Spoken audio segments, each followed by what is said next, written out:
Hey y'all, welcome back to my channel. I am Nyla, a writer, reader, and lifelong learner, inviting you to my cozy little corner of the internet. If you haven't been here for a while, we have a new name, okay? Now, do not be alarmed. Everything's good. But our new channel name is Nyla's Nook.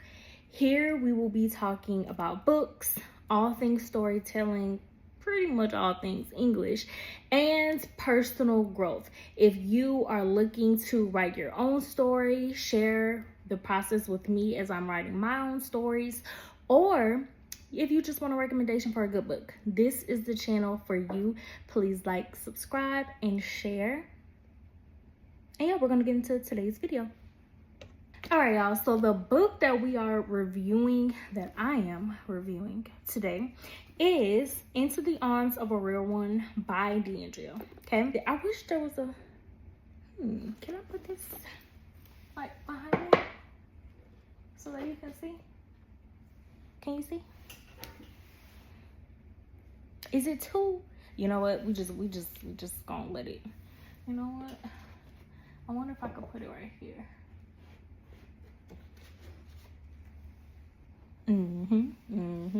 All right. Okay. All right. So, Into the Arms of a Real One. So, I'll start with the things that I really loved. Okay. And I tried, because it's so long, and I wanted to make sure that I wasn't like picking like the really small things, but just the things that I noticed consistently as I was reading all throughout the book. So the first thing, I love the page format, okay? How it looks on the page. At first, I'm going to admit I didn't love it. Like I actually didn't like it. I was like, why would it be printed out like this? But let me show y'all. I'm not gonna show y'all too much, but as you can see, it's not traditionally published, meaning it doesn't, like, the pages, the words on the page don't look as if other books look like on the inside. But when I came back just maybe a couple weeks ago and I read it and reread some of it, I'm like, I love this. Like, I love the way that it's formatted. I don't know if it's just because, one, I wear glasses. Two, I'm getting older, y'all. I don't know what it is about that print, but it makes me feel like I can read it faster and it's easier to read. Like, it's not too many words on a page. I don't feel overwhelmed. It's just, it gets me where I need to go. And it doesn't mess around. It doesn't take forever and a day to get me there. So I really love that. And that was something that I didn't even think of when I decided I wanted to start doing reviews, like how the formatting will play a part in it. But I love the format. If you are a person, you just like, you know, you want to see it, you want to get to the points. Like, she's going to give you the details. It's not like she's just going to skip and scan and go around. No. But if you are a person like who wears glasses, or you're just a person who maybe has your font on your phone just a little bit bigger, then I think you'll love this. I really love the overall story, because I think it's such a relatable story for everyone. Anyone who's ever been in a relationship, it's kind of like you get the feel and you get to know these characters, and as you're getting to know these characters, you're comparing them to relationships that you may have been in where you've been talking to somebody toxic. So I love that. And I love y'all, if you have children, cough right there. But I love the amount of the scenes. You know what I'm talking about. I'm gonna tell y'all one thing. As I got older, like, I kind of got away from erotica, but I used to be on it bad, hard, all of the above. Like, in high school, I used to have, oh my gosh, what's that app? Wattpad? Yeah. And y'all, the things that I would read on there, I had no business reading. But I also was a Sister Soldier stan.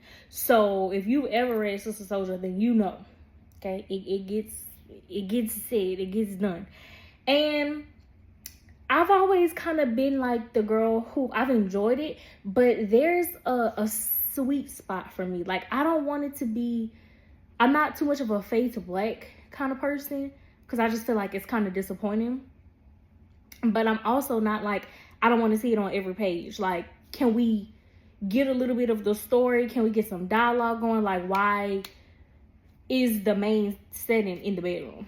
But this book, y'all, Into the Arms of Ruin, I'm telling you, it was just just the perfect amount of scenes for me. It wasn't too much. It wasn't too little. It happened at a natural time. There was a natural progression of the time when two people met each other, and to the time that they were doing it. And I like that. I like when things come naturally and not just page 2, they busting it down in the bedroom. Okay? If you know, you know. All right, so things that I would change. Okay? I'm just gonna put my little 2 cents into it. Some of the dialogue, I feel it wasn't super natural. Most of it was. So this wasn't like a huge red flag, especially if you are a fiction reader. Then you know, okay, some of it is going to be exaggerated because it's not true. It's not actually happening. It is not real. But I am a person who, as I'm reading things, as I'm watching things, I like it to be natural all the time. Sometimes, I mean, okay, when you get a character or two that's cringe, you get a character or two that like kind of goes way too far. But like, just a little spoiler, I'm not gonna spoil too much for y'all, but I feel like sometimes when Bliss would call himself like getting on to Jodeci because she has an attitude, or like when he get aggressive, when he get like all macho and stuff, I like, in my mind I'll be like, what? Like, who would even say that? And if someone would say that, why? Like, who do you think you are? Why would you, like, I don't know. I feel like there's redeeming qualities about all of the characters except for one, I would say. But Bless, you was he was just a little too cringe for me sometimes, because like why would you say that in that order, in that way? But anyhow, the last thing that I would change would be, I would make the last chapter a bit more conclusive before going to the epilogue, because I feel like as a reader, it kind of felt a bit disappointing. It kind of felt a bit like, oh man, like I want to know what happened. Like, I feel like I'm being left out of the loop, and I do not like that when I'm reading. Like, I don't like that. I want to know what happened, why it happened, for how long did it happen, before we just get to the end. In order for me to have peace, in order for me to go to bed at night, in order for me to properly do anything in my life, I need to know what happened. What happened to Jodeci? What happened to Bliss? What happened to all the other characters? Like, I need to know. I don't like having loose ends unless it's going to be answered later on down the line. Does she have a part 2 to this? I don't know. I'm gonna have to look that up. But anyway, I just feel like in this book, for me, the last chapter, I wish it was longer. And I find that as a common thread sometimes with books that I read, fiction, mystery, thriller. I want to know what happened. Don't leave me hanging, because I'm not going to be able to sleep.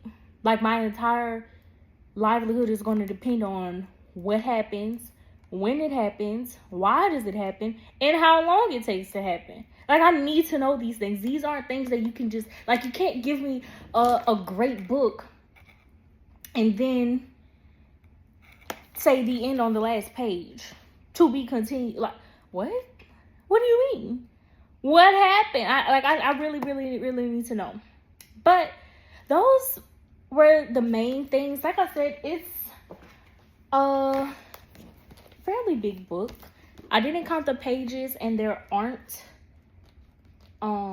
page numbers at the bottom of them. But it's a fairly good length. And then, like I said earlier, the way that it's formatted, it makes it really, really easy to read. Like I said, I finished it maybe 2 or 3 days. There are chapters, there are chapters. There are, let me see the table of contents.